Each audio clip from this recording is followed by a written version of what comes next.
Саламатсыздар ма, құрметті көрермендер? Ең соңғы жаңалықтарды алғашқылар қатарында білгіңіз келсе, бейне астындағы лайк және подписаться таңбаларын басып, біздің арнаға жазылуды ұмытпаңыз. Қазақстандықтар шілдеде неше күн демалады?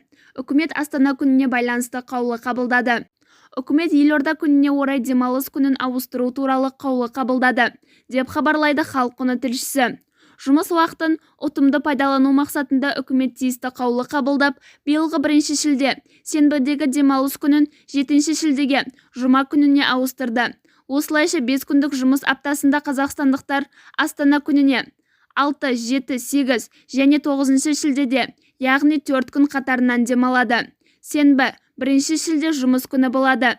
Демалыс күнін ауыстыру жұмыс істейтін қазақстандықтар үшін мереке күндері уақыттарын алдын ала жоспарлауға мүмкіндік береді. Құрметті көрермендер, осы хабарды көптеген достарыңызға жіберіп, астындағы бір ғана лайк түймесін басуды ұмытпаңыз. Лайк басқан қолдарыңыз Кабатулланың қабырғаларын ұстасын. Сау саламат болыңыз.